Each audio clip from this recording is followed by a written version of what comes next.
Good evening, everybody! Tonight I will share with you Tintin books that aren't actually comics.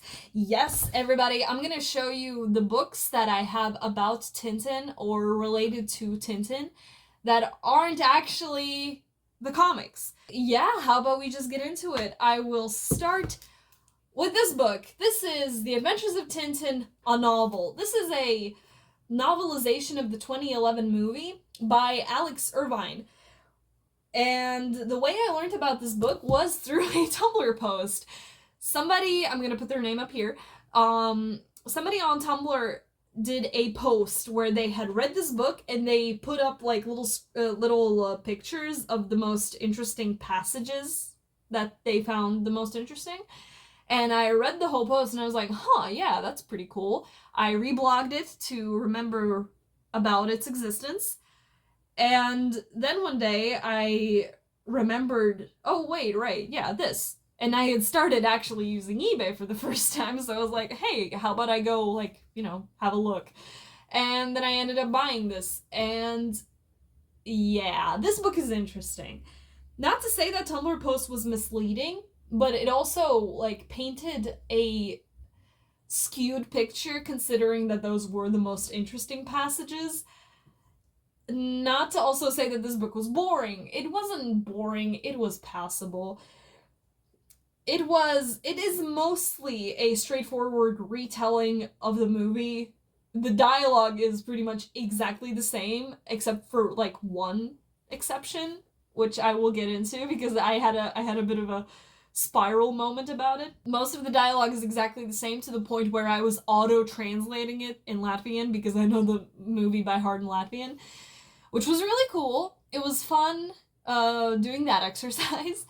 The descriptions of the places were interesting. I'll give them that. Like they did add to the experience, not subtract. And then there were other parts where I was a bit confused about why, because it was unnecessary and like it actually diminishes parts of the story.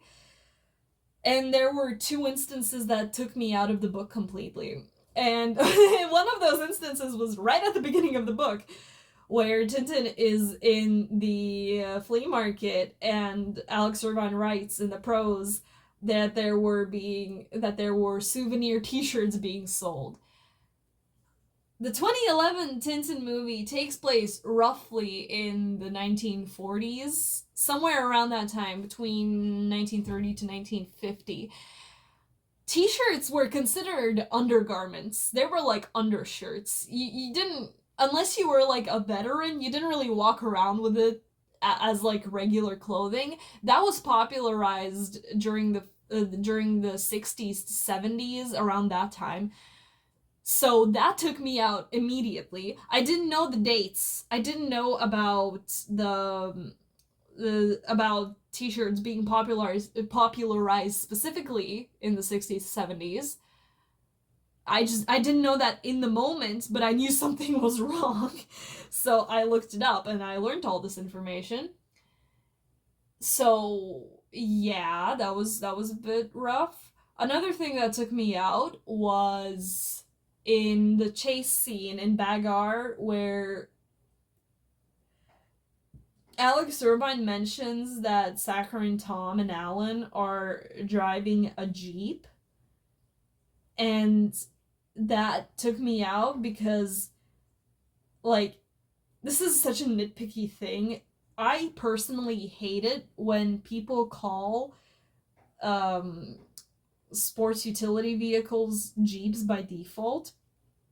Because, like, I get it. Saying SUV conjures up a different image entirely, but Jeep is a brand. It's like a car manufacturer. It's not it's not a kind of car. And I understand people call the thing by a name brand. We do it here all the time. Like we call clear tape, clear sticky tape. We call that scotch like all the time. As default, we call all lollipops chupa chupi unless they're like, cukurgailish. Like that's the only exception, I believe. And And yeah, I get it. It's like a normal thing, but also this is a book. I hold literature to a higher standard. I'm sorry. So that took me out. Other things, sometimes Alex Irvine subtracts when it actually matters very hard, and it shows to me that he hasn't watched the 2011 movie, or hadn't watched the 2011 movie a bazillion times like I have. At which point, why would you even write a novelization for the movie? Because, like, the one part that really stuck out to me was at the end during the Haddock and Saccharin fight. Haddock has this little moment when he is knocked down, but he has this. He takes a second to regroup, being like, "Come on, I need to get myself together," and then he gets back up. And it sounds like a very, very small detail, and you would be correct. But I would argue that that is basically a microcosm of his entire character arc. And if you take it out, you miss the point. And another thing, he adds to the ending. He adds stuff, and it actually takes away from the original.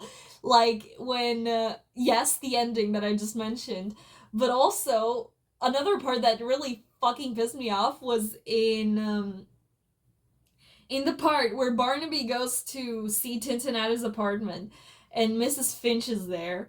God bless her soul, I love Mrs. Finch. In 1 page's time, Alex Irvine mentions her hot cocoa 3 times, not counting the dialogue. And I was sitting there like, fuck, dude, you did not have to make that her entire personality. That just sucked. I hated that. And he adds to the ending.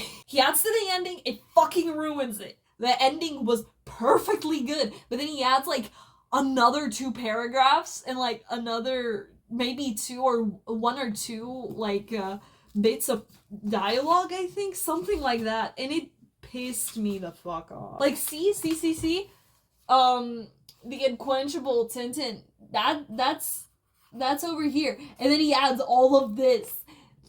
Like, dude, sometimes less is more.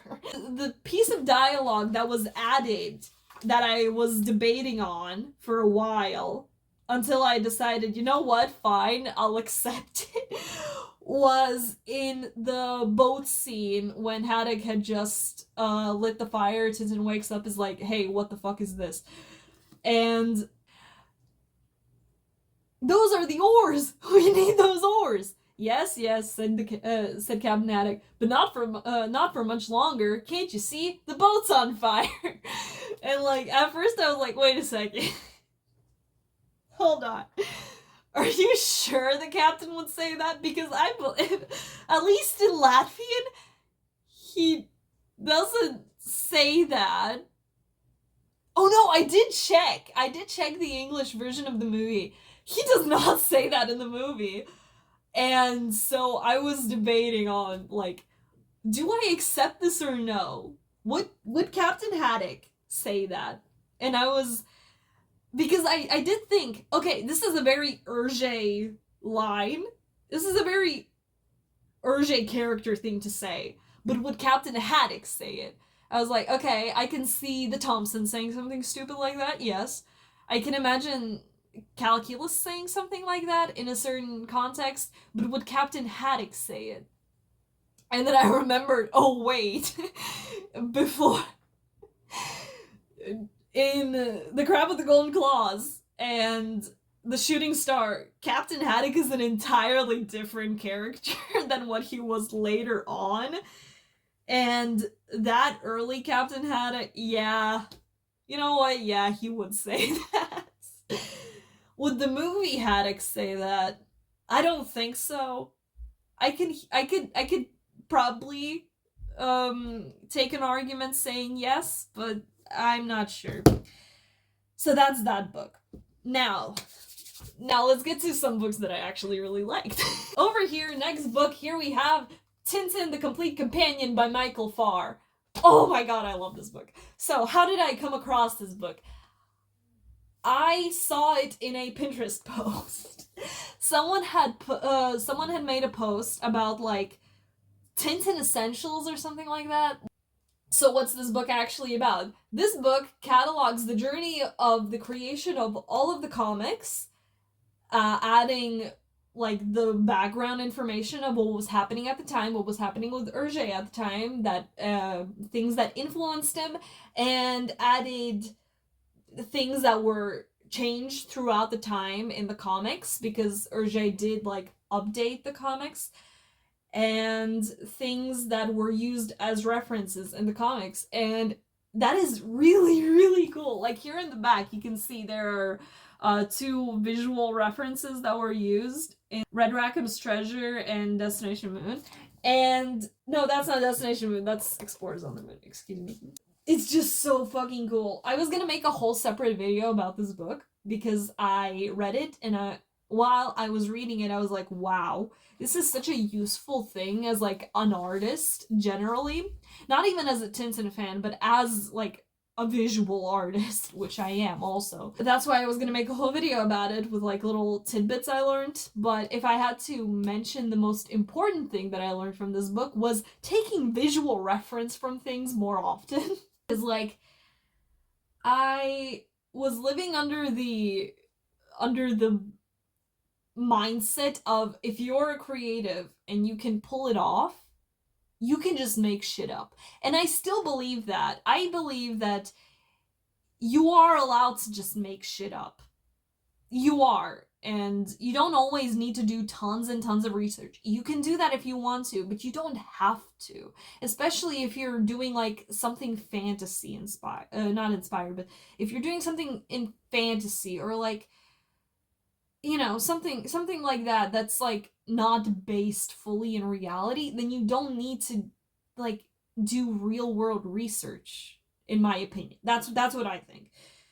And so that sometimes, in visual art specifically, gets me in some fucking trouble. Because, for example, not so recently anymore, I was trying to draw a comic, like some parts of a comic. I'm stuck on it still. I tried to get back to it, I couldn't. I think it's just the scene that I'm drawing and that I don't really like. I don't know. And part of it is this fantasy tower. That's one of the main settings. And I realized that I can't really. I had imagined the way it looked like. I had drawn it a couple times. And then I realized that, fuck, I need to draw this thing from different angles. And I've made this a very interesting shape. The top of the tower is like a Greek cross, which sounds simple enough until you actually have to draw it, and also with like slopes and shit. It's awful. And I realized that, fuck, I can't do this. And so what I did was I took a page out of Hergé's book, and I built the thing in real life so I could have visual reference. Cause like, otherwise I can't figure out like the different angles and shit. It just doesn't make sense. And now I've got this. It isn't finished, but the basic shit. See, let me show you the Greek cross. There you go, that's the Greek cross. And yeah, do that. If you need to draw stuff, take references. Hergé was crazy about taking references. Like, and learning and he learned a lot from the real world. He took a lot of inspiration from the real world, and it's great. Like, actually, you know what? Yeah, do your research. And another thing that I learned from this book was that Hergé kept a meticulous and very expansive visual inventory of all sorts of things for these references. And that is just really cool. Like, this book makes mention of archives very frequently, like Hergé's archive of different pictures and drawings and stuff that he would use as references. And like, that's actually really useful. do that. That also helped piece together where Hergé got a lot of his inspiration from, because he kept these records about his work, about what he used as reference, and those could be cross-referenced with the comics, and it worked. Like a lot of the actual buildings in Tintin are based off of real fucking buildings, like not just Marlinspike Hall, as in the Chateau de Cheverny, but also like look at this panel and photo. Like that's the exact same. That's the exact same. That's just copy paste, and that's great. Here we go. Like this fucking building, identical. Like that's just. Never doubt copying from real life or copying from others if you're willing to admit that you've done so. And that's Tintin the Complete Companion. Oh, we're gonna get into another really interesting one. So, the one that I got the most recently and that I finished just a couple days ago. The Art of the Adventures of Tintin, the 2011 movie. And oh my goodness, I fucking love this book so much. So, how did I learn about this book's existence? I figured out that this book exists through Pinterest. Pinterest was starting to, like, pull up what, at the time, I didn't know this, but they were pages straight up out of this book that were, like, about character design, like the character designs and the environments in the movie. And I was like, huh, that's interesting. What the fuck is this? That's the thing about fandom. You can never know if someone is so dedicated that they won't make shit up, or they're so dedicated that they will make shit up. So like you can't like just trust anything. You need to look into the source. When it comes to Tintin, I always look into the source. Like, who the fuck are you? Who are you saying this shit? Like, I need to know. And so I looked into it and I found this book. So the first time I found out about this book, I didn't know eBay was like that useful as it is. And I was looking at Amazon, that doesn't ship to Latvia. And I was looking at the official Weta, the official Weta website. They are based out of New Zealand. And, how do I put this? Shipping from New Zealand to anywhere is very expensive. So, even if Amazon did ship to Latvia, the shipping would have been extortionate. And the shipping to Latvia from New Zealand is also very, very expensive. So I was like, fuck. Until I started, using eBay more often. And I was like, oh, wait a second, I can, like, get this book. And so I did. And yes, it has some defects, but I don't actually care. And yes, I also know that you can read this book online as a free PDF. I'm not doing that. I'm the kind of person who really doesn't like digital books. I don't know what else to say about that. I need to hold the book physically or else it doesn't exist. And so now I've gotten this book and it's really, really cool. I recorded a whole video of me opening it for the first time and flipping through it, but I realized that video was really, really boring as a viewer. I was having the time of my life, don't get me wrong, but like watching it as a person, it just wasn't very interesting. It was just me going, oh my god, this is so cool, like 100 times, because it is. But now I have read this book and it's so cool. The person who actually wrote it was Chris Guise, who was Chris Guise? Holy shit. He was part of the Weta team, but what was he? Weta Workshop lead conceptual designer for The Adventures of Tintin. So, let me explain a little something. So, the 2011 Tintin movie was visually created by the Weta Company. Weta Company is split up into two departments. There's the Weta Workshop and Weta Digital. And the Weta workshop are the people who actually do, like, the concept art and research and figuring out the way the movie's going to look. And Weta Digital are the people who actually make it happen by making the models, by doing the animation, and all of that. And this book was produced by these people. There were interviews with the artists working on the movie. There's concept art. There's finished product. There's parts about parts from the actors. There are forewords by Steven Spielberg and Peter Jackson. And what's interesting, this book was actually released before Tintin came out, which is really, really cool. And they even mentioned that the movie isn't, as of writing, this movie isn't finished, which is pretty cool. One thing that I really, really enjoyed learning through this book was that the people working on the 2011 Tintin movie were all Tintin freaks, and it's great. Like, for once, actually letting the fans make the movie actually works, because the 2011 Tintin movie wasn't done as a full-on passion project by fans for fans. That never works. Nobody likes that. But this was actually made more of as a tribute to Hergé instead of like a passion project, which is great. Like, yes, it was definitely a passion project for a lot of people, but it was also like mainly a tribute to Hergé. And even in the more like, there are like little letters by the people working on it, they even like noted that I would have liked to kind of do my own thing, but the whole point was sticking as closely to Hergé but real as possible. And they respected that, and that's what makes the movie visually great.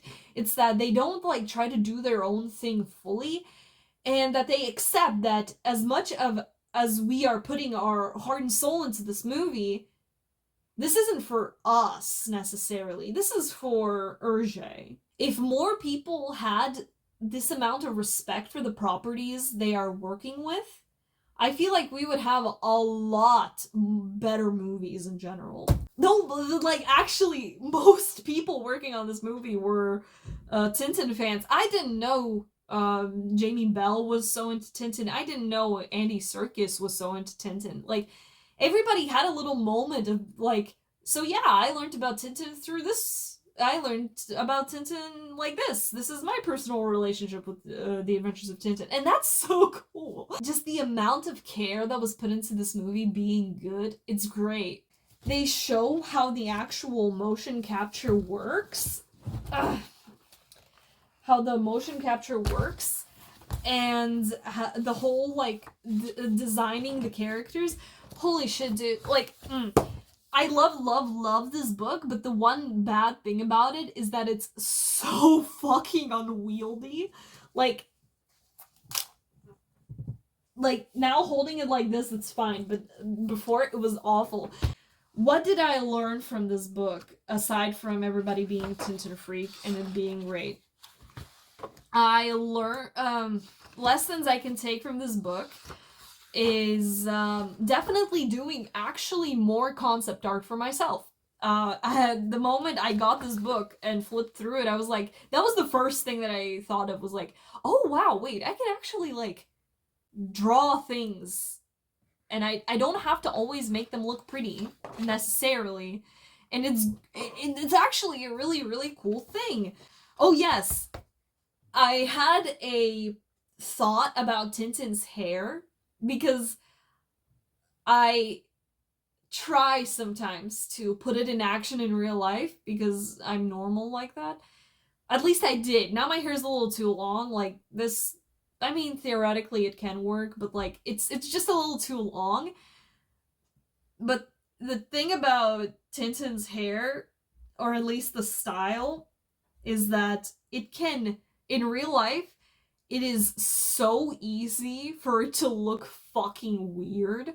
So I was definitely like, how did they figure it out? And they actually do address in that, like, yeah, this was a process and a half to actually make it look normal. So here's the part about the performance capture, the motion capture, and how it's like explained. Here's a little part with Jamie Bell, and it's really, really cool. I don't want to lift this book up anymore. And the whole trouble with figuring out Snowy. Actually, I hadn't noticed this, but thinking about it, I realized that it makes sense. They make a note about how Snowy is two different sizes depending on what Urge needed in the panel. Oh, they also the person who sculpted Snowy, these clay models of Snowy, they had a real dog model, and the dog's name was, what was the dog's name? Monty. Monty. Snowy kind of changes size depending on what is needed from him. Like, here's the Snowy when he's like not in action, and then there's him in action. And if you compare them, this one's a lot bigger. And so they actually did that as well to figure out what to do with him, which I find really interesting. And some people may say that, oh, Urge made a mistake with that. And I'm saying, no. Yes, maybe that is a mistake, but also consider that not only are mistakes okay to happen, but also they add an effect. Have you considered that sometimes making things off model actually like enhances the whole thing? There's a reason why smear frames exist. And other things that I really liked was learning about other people's process, like how they would. One thing that I feel like I need to do more often is if I think that a character that I'm trying to draw looks similar to a real life person, is by, copying the real life person. Because what they would do, the artists, they would find or they would think of actors that they thought looked similar to the character, and they would base their art off of that character, or they would go around for their coworkers, take pictures of them doing specific things or whatever to also use in their art, and that's just really, really cool. And another part is about saccharin, actually, because I realized that, oh wait, comic saccharin and movie saccharin actually look really, really different. Because comic saccharin's hair is a lot longer, and he wears completely different clothes, and I think that's good. I think that's really, really good, because the movie saccharin has such a energy to him. The comic saccharin doesn't come anywhere near close to the movie one, and it's great. Look, this guy is not this guy, and it's good. And this, trying to figure out what he should actually look like. Yeah, that's another thing that I realized, that if something doesn't work, you are allowed to make 100 different versions of it to figure out what will work. The amount of thought that went into everything is insane. The kinds of not only the colors, but the textures and the everything, all the small details were thought about, and it's absolutely amazing. The part that I was the most excited about in this book were the environments, because the character designs, love them. I was very, very interested in learning more about them, but I was even more interested in learning about the environments, because they are so, of course they are so detailed, but I'm also not very what's the word, familiar with creating environments myself in art. Therefore, I was just really excited. And also because I am working on a bit of a personal project that I'm hoping to finish soon, that involves Tintin environments and losing my ever-loving mind over them. So actually having a look about how other people went for these ideas was great. Guise actually went and had a tour with Moulinsart through Belgium with specific Tintin stops to take reference, is great. And another thing, there's this portion about Labrador Road, but Guise realized so he had done this painting of Labrador Road in his view. But after visiting Belgium, he realized, oh shit, wait, the buildings don't look like that. And I like that detail because now that France and Belgium have such a specific look to them. It's like, I don't even really know how to describe it. It's just very, very specific. And when you are there, you know, oh, I am not anywhere else but in France or Belgium. And now that I am not, like, now that I've, like, acknowledged this fact out loud, I walk around Riga sometimes and look at the buildings and I'm like, huh, this is close to being Franco-Belgian, except for this one detail, or oh, this is very Franco-Belgian, or this is very not Franco-Belgian. And I don't know, I have fun with it because it's really, really interesting. Oh yes, fucking Tintin's apartment. They acknowledge that Tintin's apartment, as it is shown in the comics, or at least the little bits that are shown of it in the comics, doesn't actually, correlate with real space. So they had to change that. And also just, like, figuring out certain, like, things about his apartment is great. The thing about Hergé's art, again, is that it's very, very simple. It's very, very simplistic. And in that, it allows the artists working on this movie to, like, express a lot of things. Yes, take Hergé's art as the base and stick to it as close as possible, while also adding things, and it's great. Like in yes, in Tintin's apartment, but also in the Caribou Jan, and in Captain Haddock's cabin. Actually, oh my goodness, like here they mention they give Haddock some backstory, like some personal backstory, which I found really interesting. Like if I may read this out. Steven, as in Steven Spielberg, also suggested the captain might feel a bit lonely trapped in the room, so he thought a broken off figurehead from a ship would be good companionship. But Stephen and Peter came up with a new character called the Queen of Italy. She could be someone Sir Francis Haddock had a fling with years ago, and Captain Haddock now fantasizes about her. So we ended up making her the inspiration for the figurehead. I don't know, I think that was really interesting. Oh, another thing, taking reference from movie scenes. Because, like, here... Hold on, let me show you. Here is this not this panel, but this, piece of concept art that was drawn by Chris Guise, who based it off a Star Wars movie. Which one was it? Star Wars The Empire Strikes Back. And yeah, fucking reference and steal shit all the fucking time. It's great.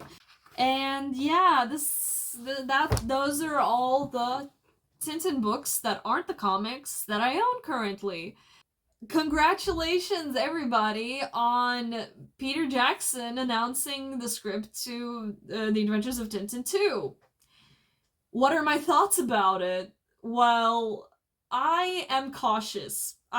Sequels are a very hard sell for me in general, and like, I always want to be optimistic. I always hope that the movies, that the sequels turn out good.